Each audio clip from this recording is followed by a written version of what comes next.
আপনি কি কখনো ভেবে দেখছেন জান্নাতের বাসিন্দারা কেন জীবনের এত কষ্ট সহ্য করেন তবুও হাসি মুখে থাকেন?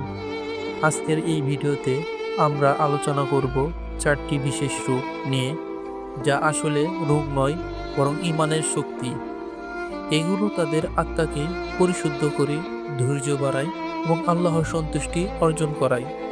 চলুন একসাথে এই যাত্রায় ডুব দেই, কারণ এই রূপগুলো শুনলেও আপনার মন বলবে আমিও এমন হতে চাই।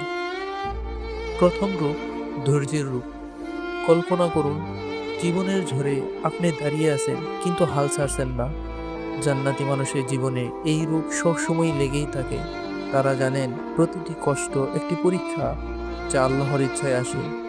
ধৈর্য মানে শুধু সহ্য করা নয়, বরং হতাশা এলে শান্ত মনে এগিয়ে যাওয়া। উদাহরণস্বরূপ, যখন সমস্যা আসে তারা অভিযোগ না করে বলেন, আল্লাহ সব কিছু ঠিক করে দিবেন। এই রূপ তাদের ঈমানকে দৃঢ় করে, কারণ তারা বিশ্বাস করেন কঠিন সময়ের পর সহজতা আসবেই। আপনার জীবনেও যদি এই রূপ থাকে তাহলে বুঝবেন ধৈর্য ছাড়া জান্নাতের পথ অসম্পূর্ণ। দ্বিতীয় রূপ, কৃতজ্ঞতার রূপ। ভাবুন তো, সকালে উঠে আপনি প্রথমে কি বলেন? জান্নাতি মানুষ বলেন আলহামদুলিল্লাহ। এই রূপ তাদের মনে সবসময় ধন্যবাদের অনুভূতি জাগিয়ে রাখে। তারা ছোট ছোট সুখকেও বড় করে দেখেন। একটা নিঃশ্বাস, একটা সুযোগ, সবকিছু আল্লাহর অনুগ্রহ। কষ্ট এলে তার কৃতজ্ঞ থাকেন, কারণ জানেন এটি ঈমানের শক্তিশালী করে। এই রোগের কারণে তাদের হৃদয় শান্ত, মন প্রশান্ত। আপনি যদি এই রোগে আক্রান্ত হন, তাহলে জীবনের প্রতিটি মুহূর্তকে অনুগ্রহ হিসাবে দেখেন এবং কৃতজ্ঞতা আপনাকে জান্নাতের কাছে নিয়ে যাবে।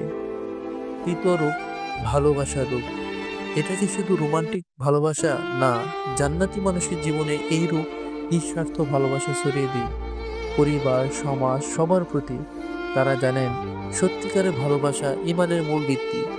কেউ আঘাত করলে তারা দয়া দেখান, সহানুভূতি দেন।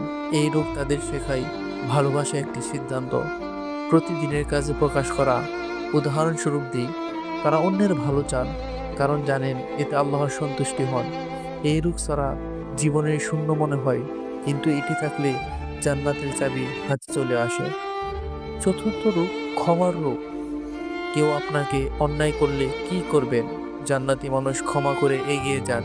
এই রূপ তাদের হৃদয়কে মুক্ত করে, খুব দূর করে। তারা বিশ্বাস করেন আল্লাহ আমাদের ক্ষমা করেন, তাই আমরাও অন্যকে ক্ষমা করব।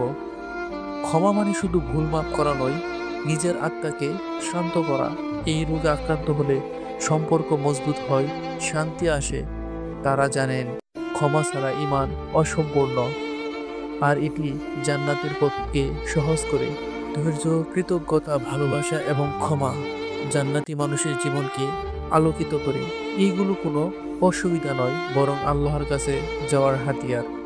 আপনার জীবনে যদি এই রূপগুলো থাকে তাহলে বুঝবেন কষ্টগুলো আসলেও অনুগ্রহ।